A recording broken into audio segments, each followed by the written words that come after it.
Okay. Hello, people. Um, so today, well, first of all, I hope everybody's doing well. I'm catching up right now on grading. Well, not right now, but um, right before. That's why I'm a little late because it's kind of like, I was just like, man, just one more. I'll grade just one more. I'll grade just one more. So that's what I've been doing. I've been grading, looking at animations. Real quick general thing. Everybody's is looking really good. You're looking like you're kind of right where you should be. I've made a few comments and stuff we've talked about, but stuff to remember. And again, I'm like, you probably already have fixed this for yourselves, but I'm kind of catching up a little bit. But there are a few instances where like maybe the animation's a little fast. Don't be afraid to, as you get better at this, like if you're not happy with a sense of timing, maybe like add a pause somewhere or something like that. Maybe that'll help give something more punch. So I'm thinking like a few of you had the one where the guy runs at the door and then breaks down the door. I know that like a way that you could dress that up maybe is because I know the author's Goldberg's one is pretty immediate because I've seen like his version of it and he hits the door and then goes right through it. You could, if you wanted to, because I know some people were saying like, oh, this is a little fast or something. Don't be afraid to like maybe make the character smush up a little more on the door. And I have seen people get really inventive with stuff. So, keep that up. So somebody for their bouncing ball, instead of having it bounce, did a bowling ball and it just like crashes through the ground. I thought that was pretty funny. One of you is putting in like some really wonderful colors in your animations, like all your animations. Not like a lot of color, but just, orange background and like the ball is a nice bluish green and it creates a nice color theory, sort of nice complementary thing. So, those little experimentations, keep them up. They're really nice. But overall, I'm seeing the animation quality. This is not to say that anybody's doing anything bad. This is me commenting on like, your there's a lot of anxiety about animation coming into the class, and that's why we just have you do stuff. It's not busy work. It's you. You've got to feel animation. You've got to get a sense of, like I said, kinesthetic appreciation for timing and motion. And the only way you can really do that is by drawing a bunch and doing a bunch of little animations. And that's, I'm starting to see that pay off in everybody's in general. So, please don't take me saying like, corrections as a bad thing. It's more so like, hey, let's make it even better. But I think overall, like things are getting so much smoother. Animations they're reading better, if that makes sense. So, keep it up. You're all, I know this is a tough semester, but keep up the excellent work on these because this is looking really good.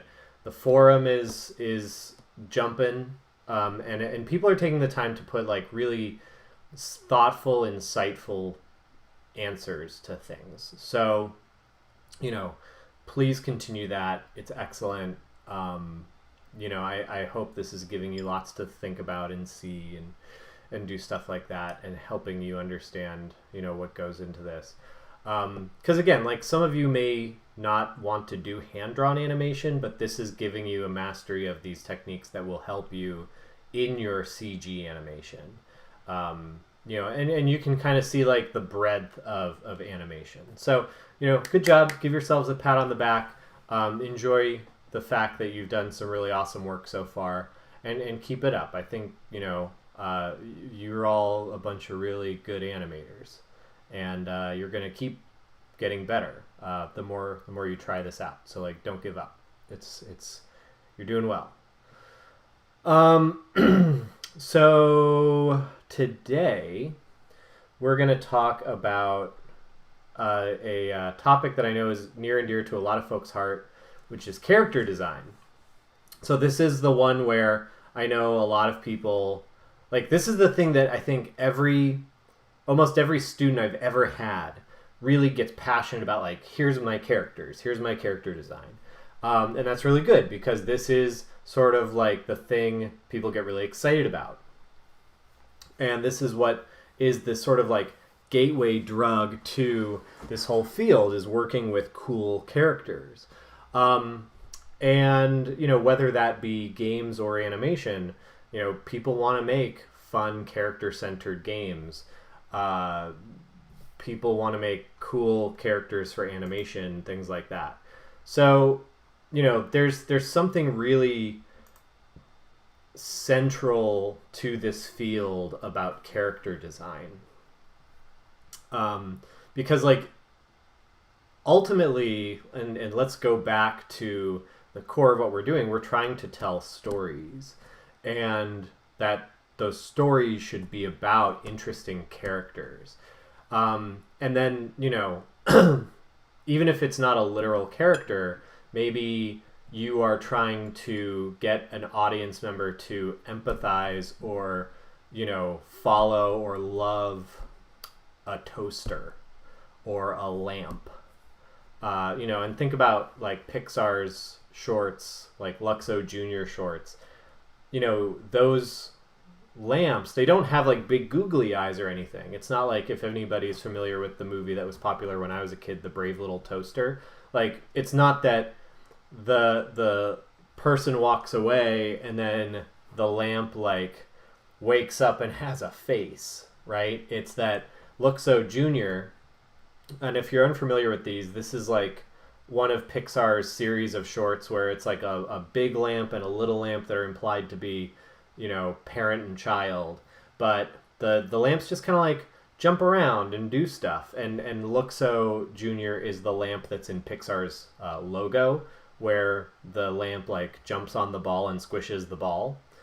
And that's, think about how appealing that lamp is because of its body language and the way it moves. And that's kind of, that's character design. That's trying to figure out how to get an audience to love lamp. So that's what, so it's really more than just like, here's my cool character. And that's what we're going to talk about today, is like what goes into making, like, really making a character. Because, a lot of people are thinking like, oh man, what's the big deal? Let's just go. Let's just draw. I want to just draw my character a bunch of times. And that's certainly a thing you should do. By the way, let me know what you all are thinking in chat. I want to hear from you, especially if you do really love character design. I want to hear, like, let's discuss it.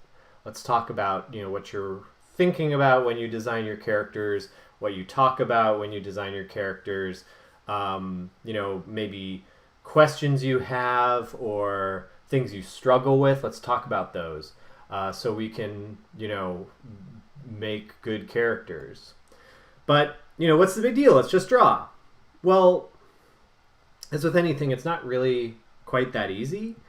It's one thing to just, like, draw a character, but if you're really making a character for something, if you're really trying to figure out, what a character should look like or be, or how the audience is, especially how the audience is going to find that hook with them, you want to do some work that may seem counterintuitive and may seem like you're just kind of spinning your wheels, but actually will make a better like creative vision. So when you're doing character design, you might want to research aspects that seem relevant to the character. Now, I get asked this a lot. Well, what if I'm just making my character up? And most of you probably are. Most of you are working probably with ideas just straight out of your own head.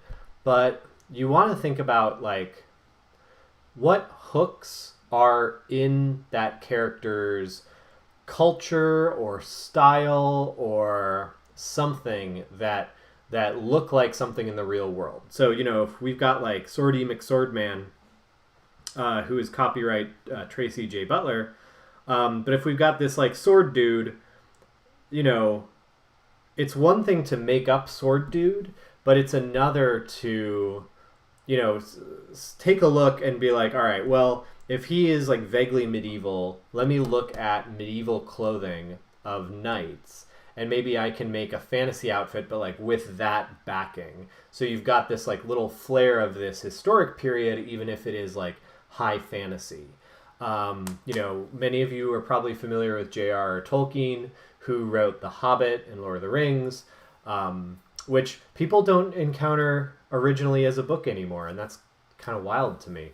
But, you know, it's not that Tolkien just woke up one day and was like, Frodo.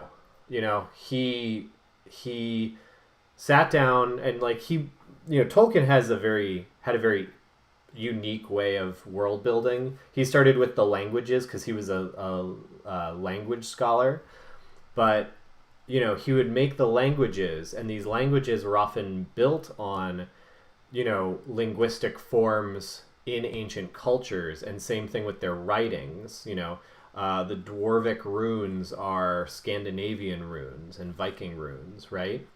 But, you know, and then all of these races and creatures that he has are not like out of his mind. They are built on the legends and the stories and the folk tales of cultures in Western Europe. So, you know, there's a cultural awareness there, and even like, you know, to something maybe more personal, one of you in the class in the Share Your Work channel, you know, put a character up, and awesome character, and they said like, oh, well, I was looking at, I think it was like a clothing catalog from the 1970s to get like an idea of this character's style, and the character's look is a little bit like Hanna-Barbera and a little bit something else. And, you know, I sensed a tension in this idea of using a reference like that, and I was like, no, real artists use references. They look at stuff. They have, you know, like, I have a book that's just a book of weapons because, you know, if I need a weapon for a character, I can look in my book of weapons and I can draw the weapon. Same thing, I have a book of people, you'll see a picture from it later of like people making facial expressions because references. Real artists use references. So, you know, somebody chimes in, Tolkien used a lot of Norse mythology. Exactly. So, you know, you want to, those things are part of what you should be doing. Again, I'm going to use that image of Athena emerging from Zeus's head. We're not doing that. We are working with our influences, our references. So again, like, and I talk to my game development students a lot about this. Try to have a rich outer life beyond just the media that's like easy to consume. So like, if you're an animator, don't just consume like popular animation. Consume animation from other places. Consume animation throughout history. That's why a lot of your case studies are what they are. I hope you're looking at them because that'll give you like, you know, a start on that. But also just like read books about things you've never read books about before.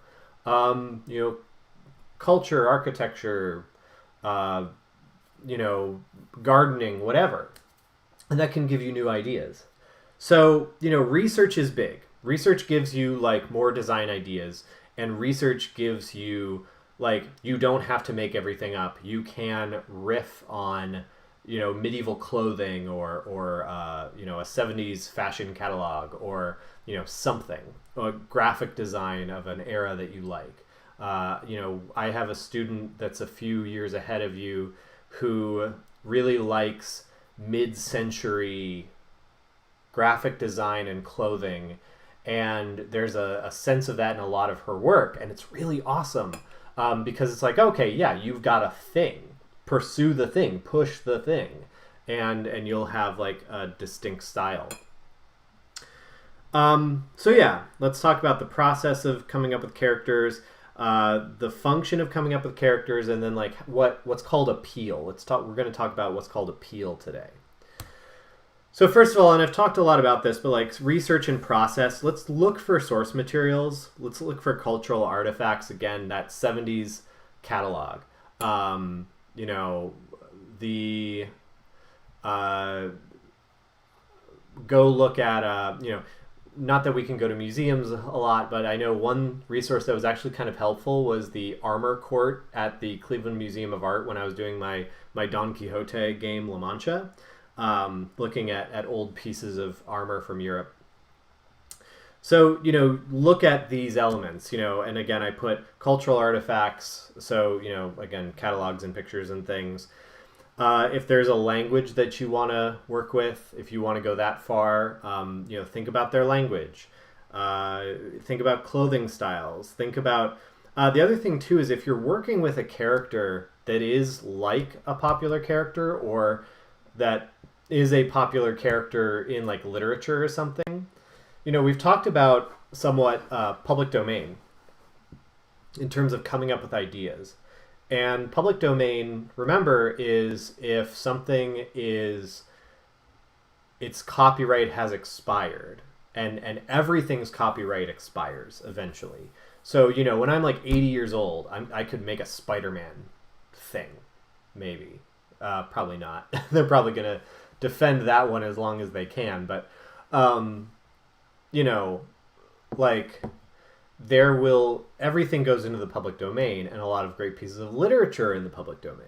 I've talked about having a student who did a Alice in Wonderland, but with Indian mythology in a previous class. And that's something that you want to think about. Like, okay, so if you were going to do Alice in Wonderland, you know, through the looking glass and everything, not the Disney one, but like the Lewis Carroll original, you'd want to look at like illustrations of Alice. You'd want to look at the originals. You maybe want to look at the Disney, but perhaps as even like a thing to avoid. But Alice's appearances are pretty consistent in terms of like how she's designed. But maybe that gives you a sense of what you should do, but maybe also senses of like where you could be inventive with that character. So, you know, case study that I looked at, I actually own a copy of those like wooden statues in the middle. So, again, I have a game that I made. I actually have it here. So I have a game here that I published last year called La Mancha. And to illustrate the game, I needed to research Don Quixote. So not only did I read Don Quixote, and you'd be surprised at how many people say, I want to do this thing. And then it's like, oh, so cool, so you've read that book. No. First of all, like if you are adapting literature, read the book. But, you know, don't just work on like some popular idea of it. But, you know, to create this character, I looked at everything I could find of this character. So it's like, let me figure out common visual elements of this character that I wanted to adapt. Well, generally, you know, Don Quixote is very tall and very lanky. He has kind of like a wild appearance with his hair and his mustache kind of like, you know, out, kind of wiry and out. His squire, Sancho Panza, is generally short and a little overweight, and you know, is dressed more like a peasant because he is a peasant. Don Quixote has armor, but it's not nice armor. It's like kind of cobbled together bad armor. But I looked at all these elements and I, you know, came up with a Don Quixote, and that is my Don Quixote. And you know, some of you are like, but what if I want to make an original character? Well, the process here is the same, except you're not necessarily working from like literal previous depictions like I was. What you'd be working with is perhaps like elements of, you know, again, source material. So if you like a clothing style from a certain era, you go find images of that clothing style. So, for example, with my current game, Little Nemo and the Nightmare Fiends, that's based on a comic strip from, the early 1900s. So, Nemo is kind like Nemo as a character is this is the Winsor McCay character. He's kind of designed like he has a certain number of like he has his pajamas outfit and like certain other outfits that he wears throughout. But, there's like parts of the game where we go into places that are not always in the comic, like Nemo's house. Well, so, then I have to sit down and be like, well, what did a house in 1905, 1910 look like? You learn like, did they have ice boxes in houses yet? Or like how did they do food storage? Little things like that. And you start to figure out like what did the graphic design of like bottles and containers look like? Because we want those things to be accurate. So, for your original character, you might find, again, cultural styles that you really think are interesting, that give especially the viewer some sort of like emotional or historical foothold on your character. Don't try to invent everything from scratch. It's okay to look at many, many sources and then come up with your own take on it. That is like, it's almost like a reference will get you 60 to 70% of the way, and then you only really have to come up with 30%, or it might even get you 80 or 90. If anybody has ever played the Halo series, there is, people who know architecture know that the Halo series has a lot of Gothic churches in it. And this bears out in the Halo 3 art book, where the artists who worked on Halo 3 actually put a floor plan of Chartres Cathedral, which is a Gothic church in France, into the art book to show off like, hey, yeah, a lot of the levels that we have are actually based on this like one typical church design from this particular era of history. And you see it in any kind of architecture, especially like the Forerunner architecture. So that gave them like kind of the general spatial language, and then they kind of like dressed it up to make it look alien. So these little callbacks, even when you're working with original material, can still give you a lot. It does a lot of the work for you. So like but yeah, doing all that work and researching like the way Don Quixote looked lets me visualize like, okay, well, if he doesn't have a helmet on, what does he look like? And if he's fighting, what does he look like? And what does he look like when he gets his golden helmet, which is actually just a barber's shaving basin? And what does he look like when he's standing or sitting or sleeping? You start to like extrapolate these things. So research eliminates guesswork and strengthens your concept. So like here's, pre-design artwork for Beauty and the Beast. And they knew that they wanted to go with like 17th century France, 17th, 18th century France. And so I think it was 18th century. I'm not an expert on French fashion, but like they started from there. They started with fashion of the era, and they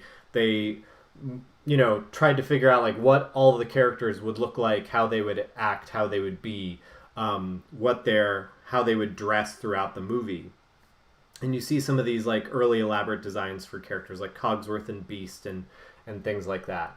So, it's not that they conceived of like Beauty and the Beast wholesale out of their brains. They're like, it's a story from this era. And this is actually usually how Disney does this, is if the story is from a culture and era, the design of it will be like that culture and era. So, they were like, all right, here's how they will dress, here's how they will be, here are the styles that we will use. And really it's just a process of, you make art, and then you just sort of work out what, you look at many different versions of the thing, you sketch it again and again, and then you kind of arrive on what will become the final visual design. And this can take a long time. There's on the right a picture from the storyboard, and Beast doesn't look very much like Beast looks in the final movie, but it's a functional storyboard. It does the job it needs to do while they are, and they're sketching that out while they're presumably like working on the final Beast concept.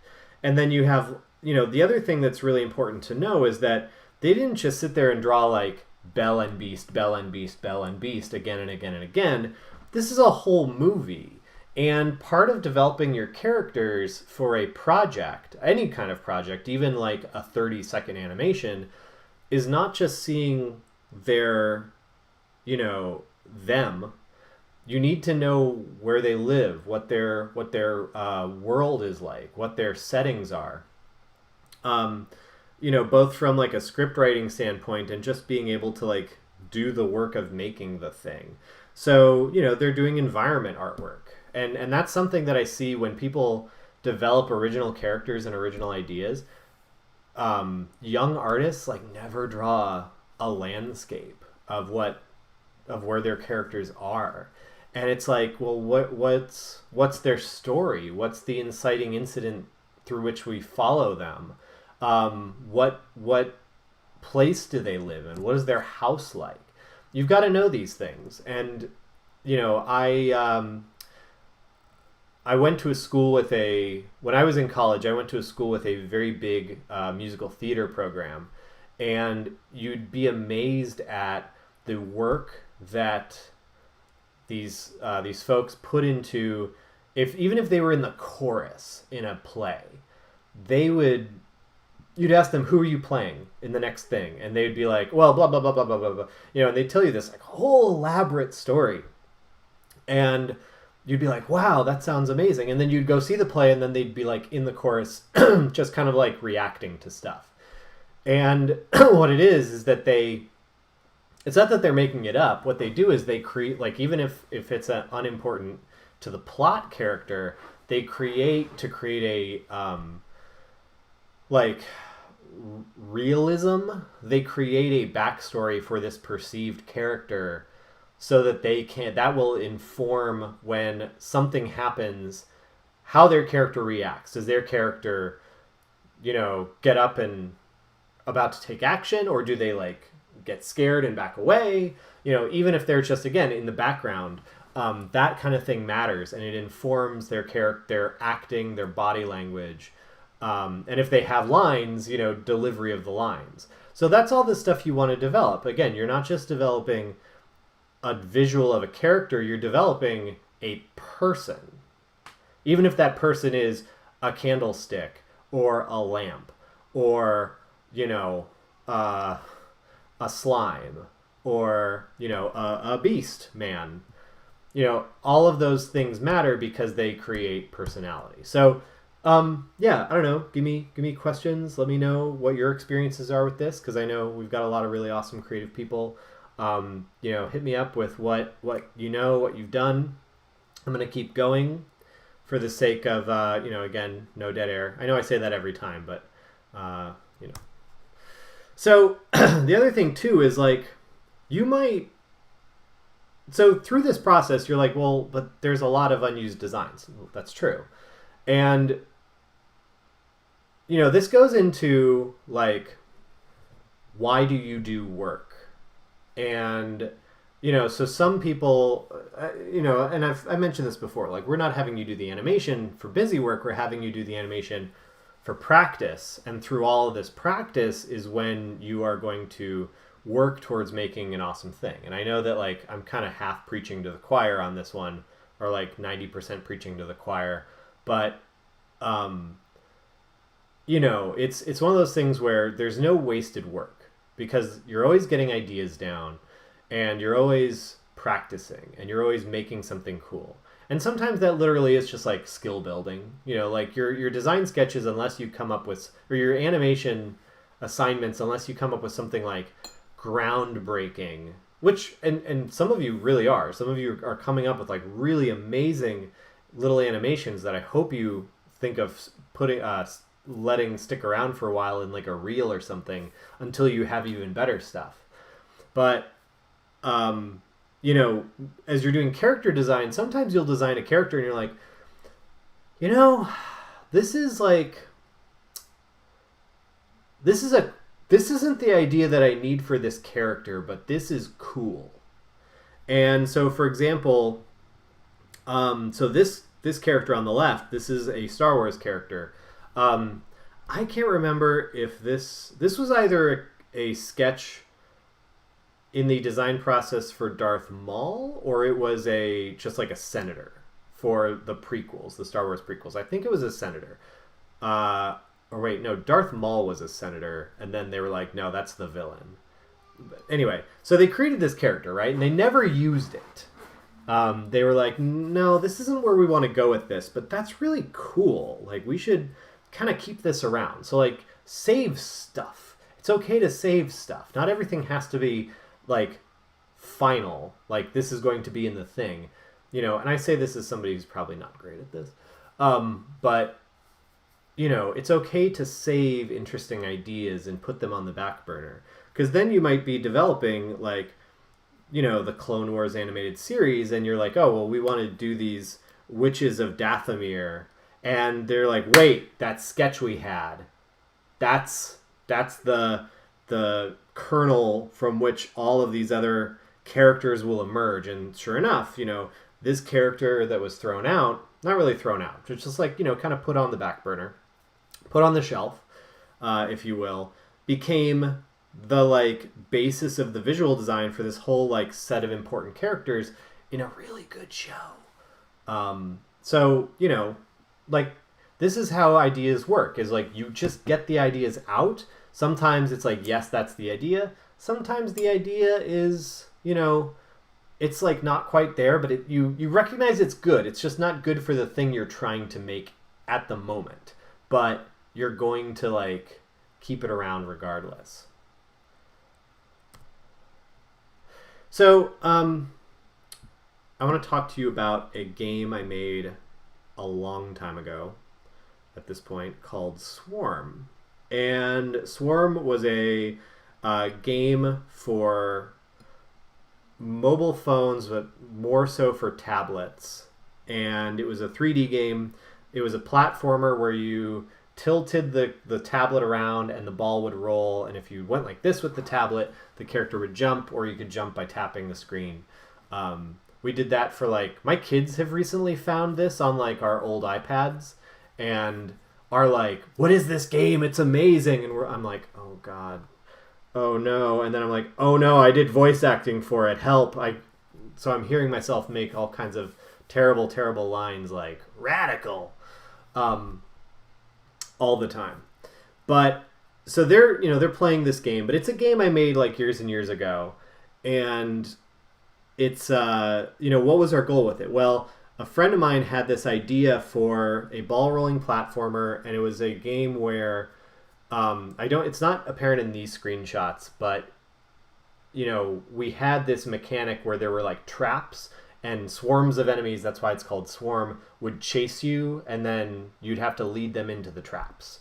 And that's how you like beat enemies. So I bring this up, not because like I made a video game, but just to talk about like, what is a character design process for something like this look like? What did we have? What did we not know? So when we came up with this, I wish I had actually thought to include like a screenshot before the game was anything. But basically the game was a ball and some cubes that would chase you around on some like rectangular solids that had a vague sense of texture, and you'd like lead the cubes into a rectangular solid that looked like lava, had like a lava texture, and that was the game, right? That was like the prototype.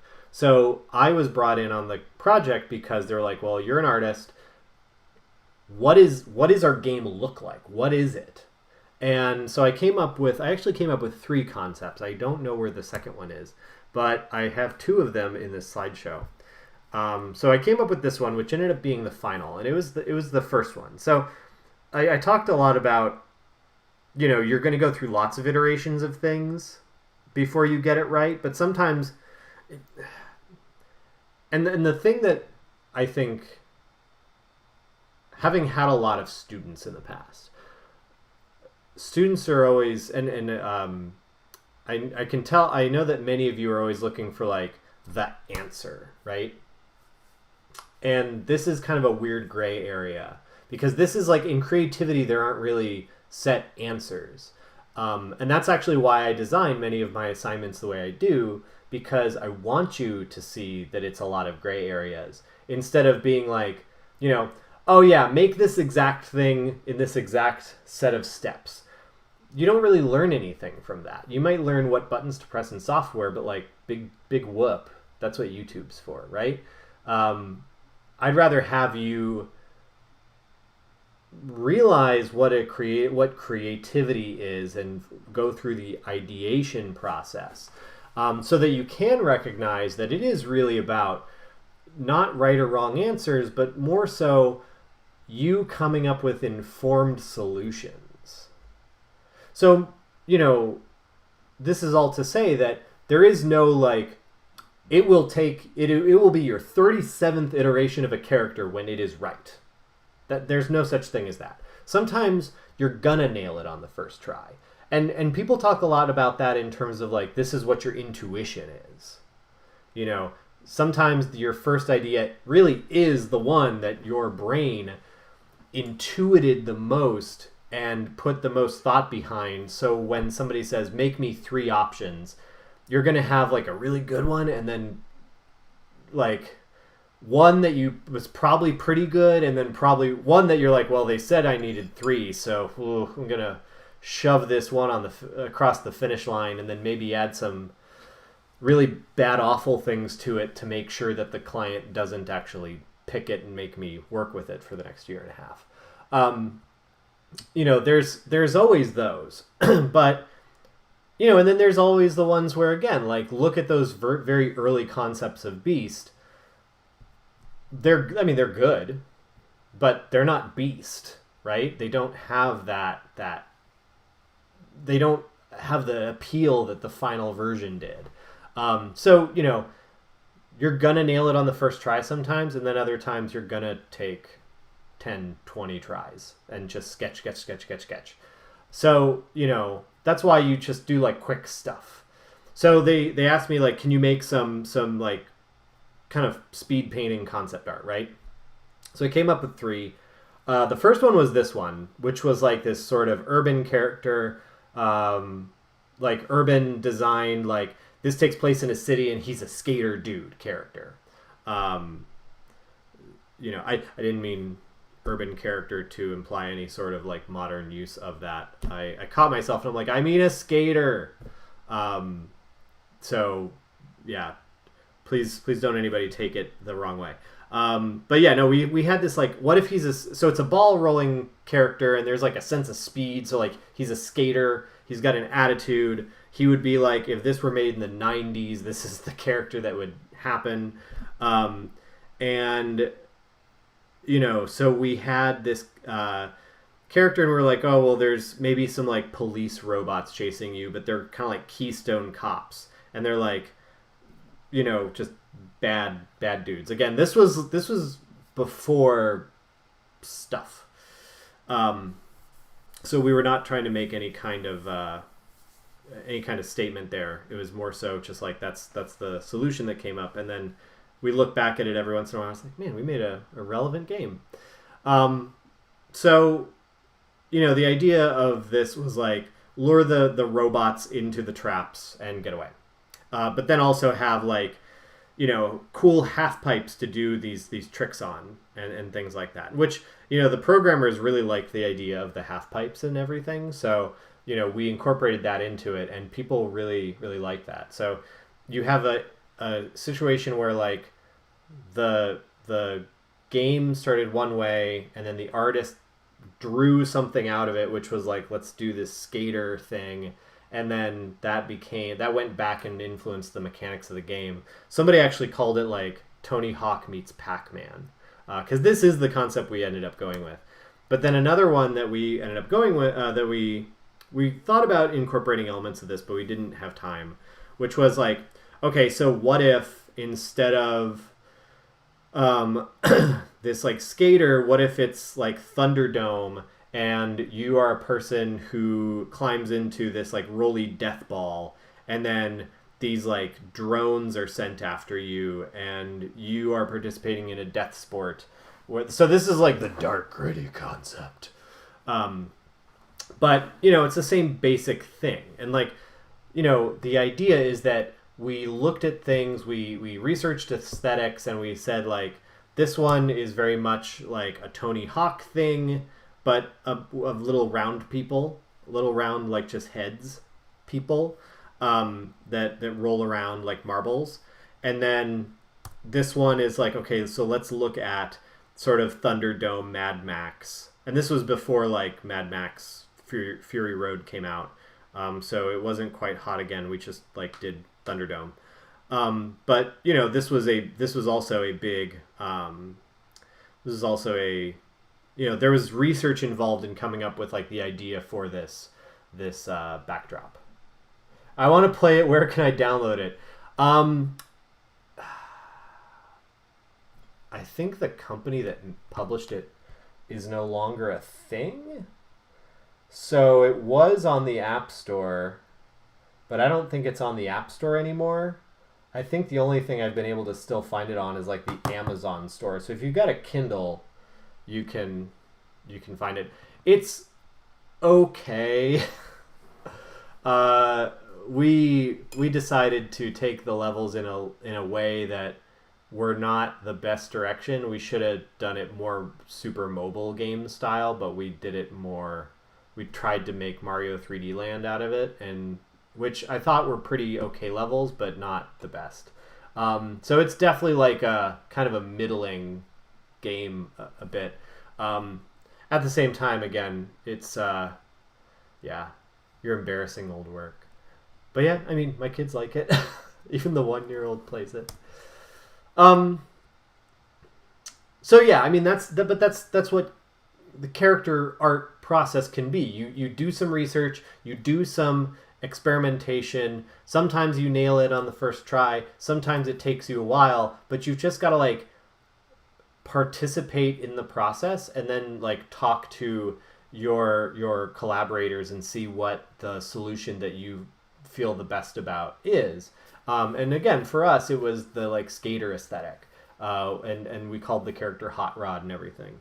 And from there, then we were like, well, let's take all our other ideas and actually turn them into unlockable characters and stuff. Like there's a cat, and what else is there? There's like a jungle explorer guy and stuff. So, yeah. Okay. Let me know if there are any... Do they know you made it? Oh, do my kids know that I made it? Yes. Yes, they do. Yeah, my kids know that I've done a lot of this work. I have to explain to them when I do work with adapted things like Don Quixote that I did not write Don Quixote. Like, I'll be reading it and they'll be like, oh, did you write that book? And I'm like, no. Lord, no. I am neither 400 years old or a genius. So, you know, yeah, that's the... But yeah, they're aware of like some of the stuff that I've worked on. So, real quick, let's go to function. So, a question that you want to ask yourself when you are doing these character designs also is like, how are your characters going to be used? And I know that seems like a really weird... You might be like, in an animation. But think about it this way. So, is your character... First of all, is your character an animation or is it a illustration? And why that matters is that in an illustration, you're drawing it once. Unless you're doing like a comic strip where you're drawing it like several times in sequence. But for the most part, you are drawing it still. You are not making it move. And that matters because you can draw a lot more detail in an illustration and get away with a lot more detail in an illustration than you can in a in something moving. So animated, you want to be as simple as possible, depending on the like quality of animation that you're going for.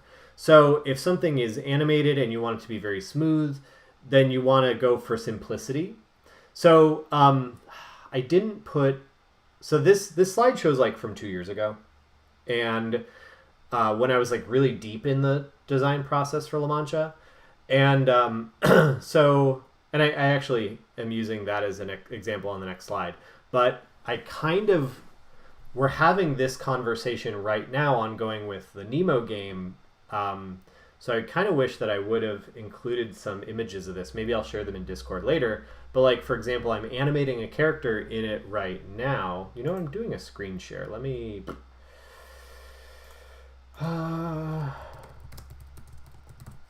So I'm doing an animation right now for Nemo that is based on this part of the comic where there's a dragon, and the dragon is like sort of a coach. Not like a coach like a basketball coach, but like a coach like how characters get around. So here's the dragon. And if you remember, let me make sure. So you can see that. Okay. So like here's this dragon, right? And it has like all these little details. It has tons of little whiskers, tons of scales. You know, it's very ornate, tons of little wrinkles. It's kind of this like, you know, a little ugly but endearing and like dog-like creature, right? And so, you know, it's kind of cool. His name is Bosco, and he's kind of fun. Like there's some cool comics about him. But what happens with like look at this version of Bosco. It is very like illustratory. It has lots of, like I said, lots of details to him. But if more Nemo, please. Yeah, I realize I'm like loading you up with Winsor McKay. It just happens to be the thing that I'm working on. Again, students from 2 years ago heard me go like Don Quixote, Don Quixote, Don Quixote, Sancho Panza. So it's like what's in your brain right now. I'm also making a Game Boy game. So like a lot of a Game Boy game that's kind of like a Zelda Link's Awakening like. So it's like I'm also very much in like Link's Awakening mode. But let's see. Little Nemo Dragon. I'm gonna Google this again. And so if you watched the Little Nemo film, the 1911 film, Bosco is in it.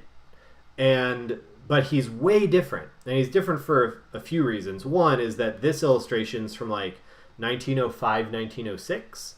And Bosco in the movie is from, 1911. So like by virtue of time, McKay might have been like, well, I want to draw him like this now. So like there's a picture of Bosco's face in the movie, in the little, I can't even really call it a movie. It's more like in the animation. And like you're seeing a good bit of detail, but it's not like super duper wrinkly, super duper ornate the way it was when it was just illustration. And then same thing here, this is a very tiny picture, but you're seeing a lack of, you're missing a lot of like the scale detail, but you're making it up with these like much simpler to draw spots. So instead of like just the tons and tons of like individual little pen strokes, you get these much more bigger and easier to make spots. So, comparing those two characters, or two versions of this character, you can see where one, and look, his head doesn't even have that much detail here. You can see where a character like that changes when you are doing him for animation versus doing him for illustration. And then let's see how fast Blender loads. Blender usually loads pretty fast. I'm just, while I'm streaming, my computer isn't always happy. It'll be here in a second. So like in Blender, we're kind of splitting the difference on our Bosco.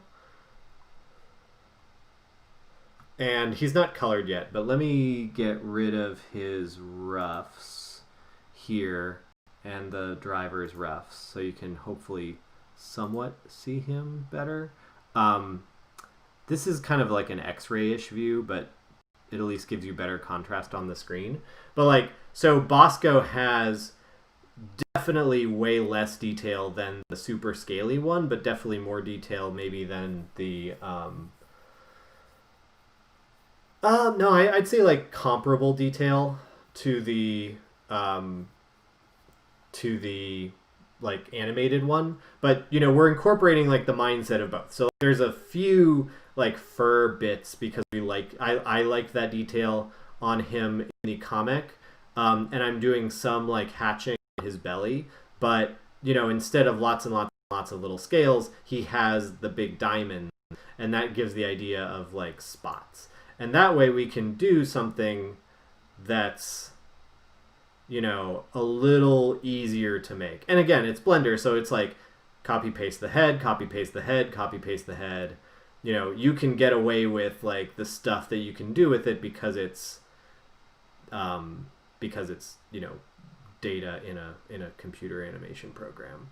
So, and then same thing, I'm totally faking squash and stretch by watch. He lifts himself up to so that he can kind of like flop down like a cat or like a dog.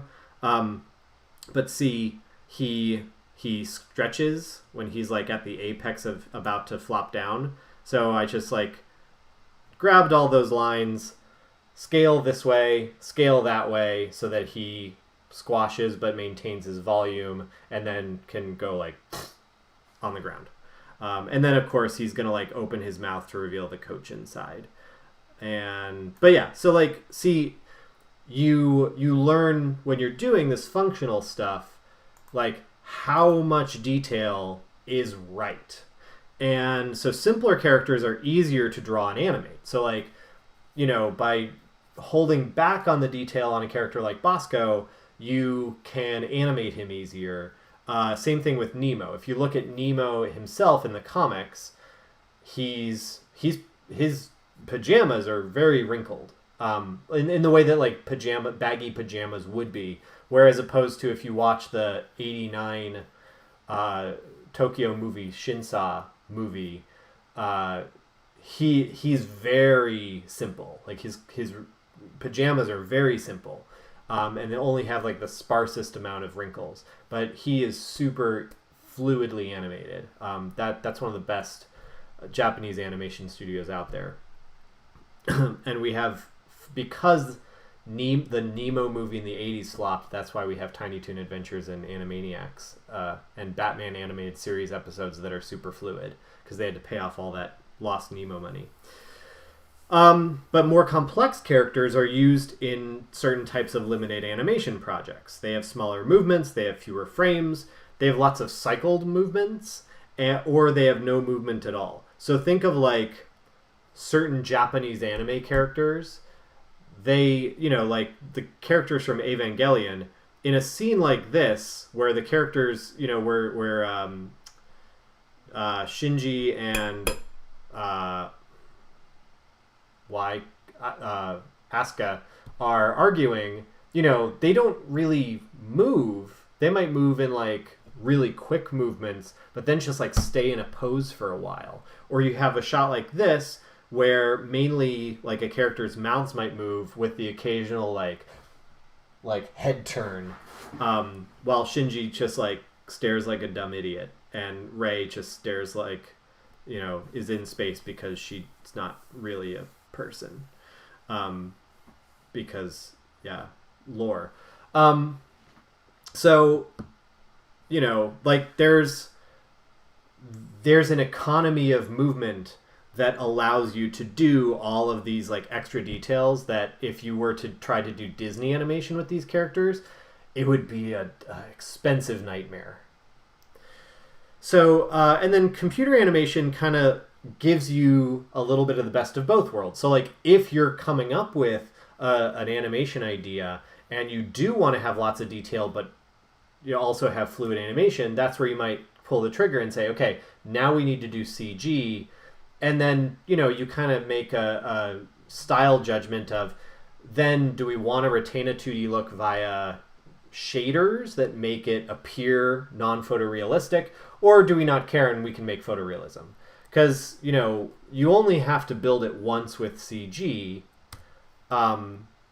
which can save you on that kind of detail. But, that brings about like a bunch of other production realities. Depending on your team size, you may want to confront or not. So again, Don Quixote, he was an illustrated character, so I could have lots of little details, lots of little rivets on his armor, because I was just painting him for, boxes and card illustrations. But, if, the few times that Don Quixote has been animated, and actually there's recently a really good Polygon article about the times Disney has tried to make a Don Quixote animation, and they keep like not being able to do it for lots of production reality reasons. But if you look at the times that there have been adaptations of Don Quixote, the character, or in one case by a Spanish studio, like the actual story, this is a much simpler character than what you would get in a lot of illustrations. So, they pulled back on detail because they wanted him to actually be able to move, but also be able to produce this for like on time and on budget. And again, look at the difference here. So Evan Earl's backgrounds for Sleeping Beauty, you only need to make them once. This is a feature film, so you can do elaborate detail. This still cost them way too much, and Disney was paying off the bills for this movie well after it was released. But look at the lavish detail of the background because you can make it once, when compared to the detail of the characters themselves, which are fairly simple. And I don't say that as a bad thing. Like, let's use elegant, elegantly designed, characters that move well. Same thing here. Belle is simple, sheep are simple, backgrounds can do lots of stuff, and then somebody had a field day with water animation. There was a thing in the Disney animation Illusion of Life book where they talk about like the ball bouncing animation thing that many of you have done. And one of the things that I mentioned this, but one of the things that they talk about is like what elaborations do people put on it.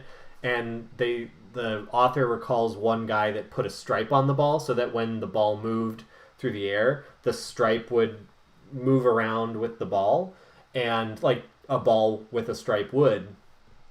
And they were like, that guy goes to the technical animation department, and that's the type of person that has that eye for detail, that it's like, they're making your fire, they're making your water, they're making physical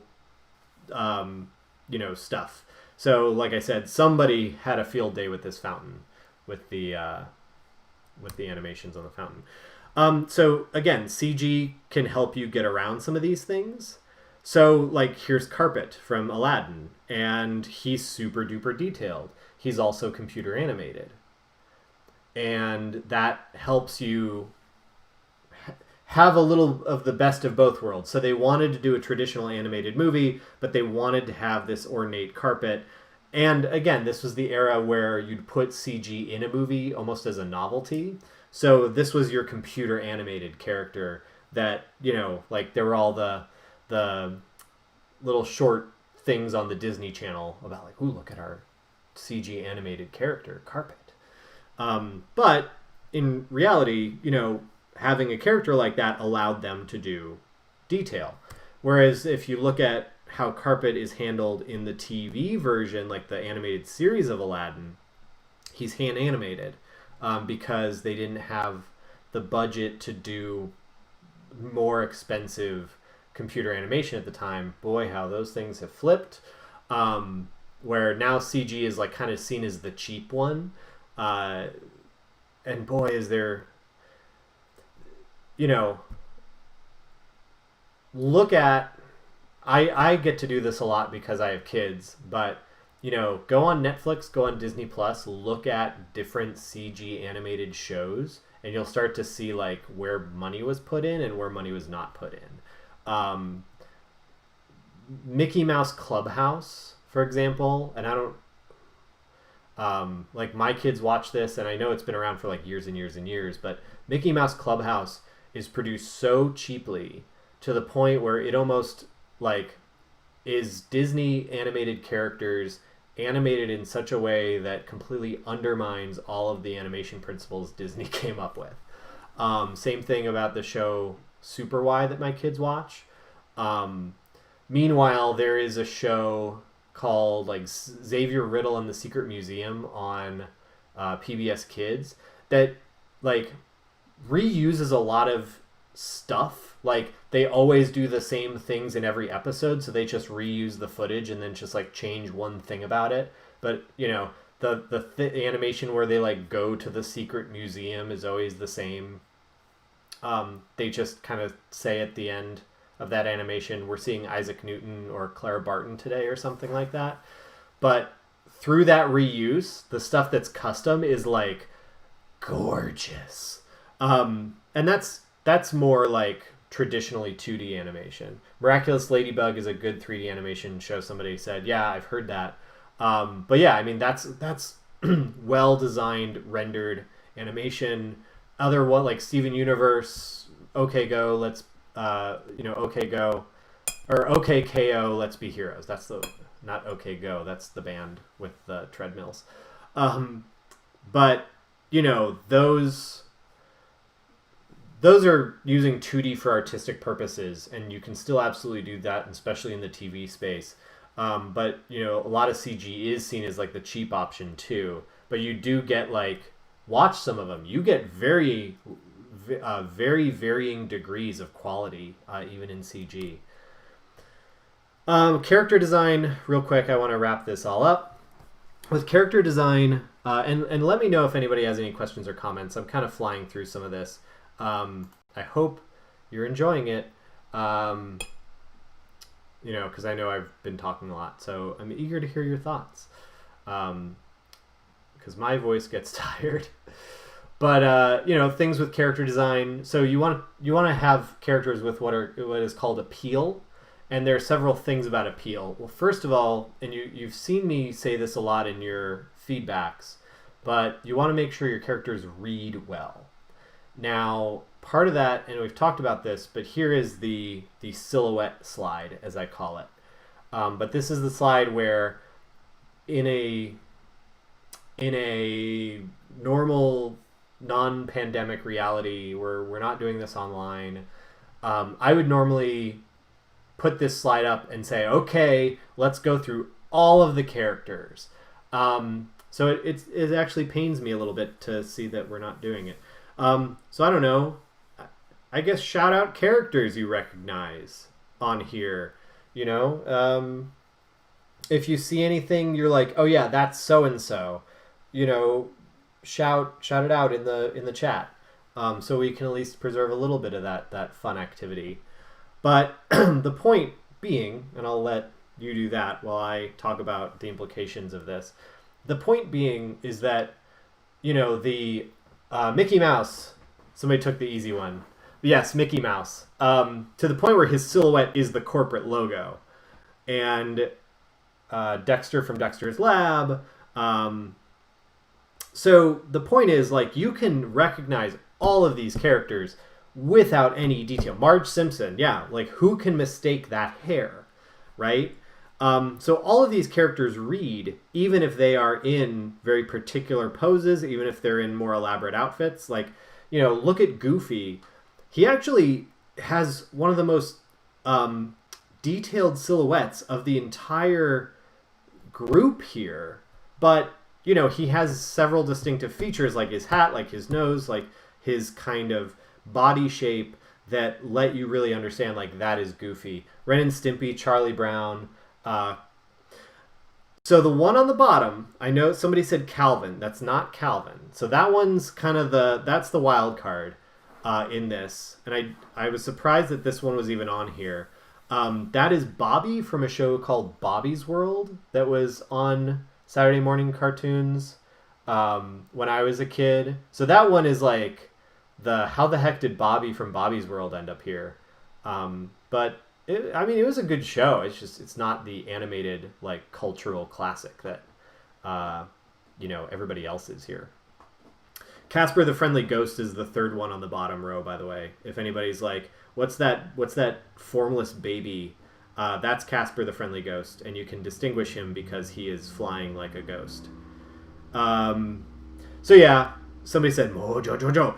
Yeah, so real quick, Mickey Mouse, Daffy Duck, Fred Flintstone, Ren Stimpy, Bart Simpson, SpongeBob SquarePants, Felix the Cat, Roadrunner, Marge Simpson, Yogi Bear, Stewie, Popeye, Mr. Krabs, Charlie Brown, Bugs Bunny, Wilma Flintstone, Mighty Mouse, Bullwinkle, Odie from Garfield, Goofy, Squidward, Dexter, Snoopy, Mojo Jojo, Olive Oil, the Pink Panther, Betty Boop, Arnold from Hey Arnold, which is a Nicktoon, Casper the Friendly Ghost, Mr. Peabody and Sherman, Tasmanian Devil, Bobby from Bobby's World, Pinky and the Brain, and Marvin the Martian. I paused on Pinky and the Brain not because I couldn't remember them, more so because I was like, do I do this in the brain voice, Pinky?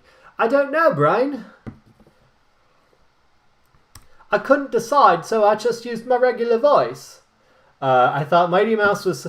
I guess for your generation, Mighty Mouse would probably be another wild card. Mighty Mouse was on TV much more when I was a kid. And I don't remember where, though, but I remember watching lots of Mighty Mouse. Okay, real quick. Appeal. So another thing with appeal is that you use shapes to describe characters. Shapes as the basis of characters is really important, and why? So shapes give characters character. So a round shape is usually used for cute or friendly characters. That's not to say a square character can't be friendly. This guy looks super friendly, but he's also like kind of, he's like very, very steady and big, and he feels very like sturdy. Meanwhile, a triangle shape is used for characters. Maybe they're like the hot guy, or maybe they're the evil person. Like triangle is kind of a mysterious shape that you can do lots and lots of stuff with. Not that you can't do lots with square and circle. Because here's triangle, like used for a dad. And he doesn't seem evil. Like the glasses are giving his eyes kind of a weird look to them. But, this dad here has this particular look that's neither good nor evil. He's just kind of like pointy dad head. Whereas mom has more of like a friendly demeanor to her. And the kids, the kid here has like a square shaped head, and he's kind of grumpy. So a strong shape to a character can help you create different moods and looks. So again, character design, shapes, circles, you get sort of like Winnie the Pooh, Obelisk from Asterisk and Obelisk, I think that's his name. Squares, again, Superman, Frankenstein, so that's like your tough guys, mostly. I'm blanking on all the characters' names on Monsters, Inc. But, squares, generally powerful and tough. Body language. So the reason we had you do life drawing stuff is because then you can if you understand how the body moves, you can make better animations because your characters are more realistic is the wrong way to phrase this, but I think more genuine. And we talked about this before where like Disney animators for Sleeping Beauty didn't just draw characters doing stuff, they watched dancers move. And same thing with like What's Opera Doc. They watched actual ballet and had Bugs Bunny and Elmer Fudd do actual ballet. Sully, thank you. My goodness. My brain, that's not good if I can't remember Mike and Sully. But, so life drawing is really important. You should do it. You should follow through with it. You should get in the habit of like, if you see somebody, it's not like you have to go to a life drawing class, but if you just see somebody doing an activity, maybe do a quick sketch like this real quick. And that can help you sort of master poses and things like that. That'll make you not only a better 2D animator, but a better 3D animator. If you know how the body moves, you can make better 3D animations because your 3D animated characters will become more genuine. Almost spilled my coffee. Same thing with faces. Like, pro tip, buy a book of faces. They exist. I mean, really, I have two really important books. I have one that is just body in dynamic poses, and I have one that is just a reference book of faces, people making faces, people of many different ages and body types. And it's just all of these faces, and this is the kind of stuff that's in all the books. Now, why would you do that? Well, sometimes you're doing 3D animation stuff, like this game that is always like my perpetually unlaunched game that's like 90% done, but it's that last 10% that's the hard 10%. Basically, I always talk about scope management in game development classes. Well, this is why we tried to bite off more than we can chew, and we got mostly there. But this is my, sort of canceled game, Dead Man's Trail. We use these facial references to pose our characters in it for like character portraits and things like that. So it's basically Oregon Trail with zombies. Not like that other one, but like, this one that we created. But, they came in super handy trying to get a good sense of what the characters would look like. And same thing for some of the NPC portraits. I used, these references to create more genuine feeling, NPC characters than I would necessarily have had if we were doing just like trying to make up expressions right out of my brain. In fact, that guy with the leather jacket is basically this guy on the right.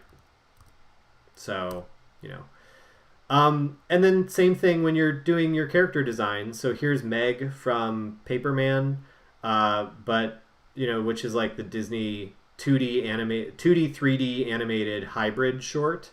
But, you do lots and lots of character studies of a character's face with these types of expressions. And it's going to look different because it's an animated character, but is that the game you showcase somewhere? Yes, it is the one where somebody couldn't figure out the controls. You nailed it. Yeah. We don't have time right now, but for anybody who's like confused as to what we're talking about, somebody remind me next time to tell my horror story of the worst playtest ever, and I will tell you this horror story. It's the kind of story I tell when everybody's afraid of playtests. I'm like, it can't possibly go this bad. Unless it does, in that case you will have the, fear is the mind killer. You will allow the fear to pass over you, and when the fear is gone, only you will remain. That is the sort of experience that it was. Real quick, so along things like this line where you have character expressions, that's where you get into things like, do's and don'ts of character expressions and head construction and things like that. We'll talk more about character like style guides later. I can't even remember what the point I was making with this, but character design. Oh, real quick, when you do character design, sometimes you do this concept art type stuff. Your homework for your character designs actually is to make this not to this level that is like super duper shaded, but you know, as you work on your characters through your homework, because there is like a character design homework, I would use something like this as a base. You don't have to do a full-on digital painting, but this is what's called a model sheet.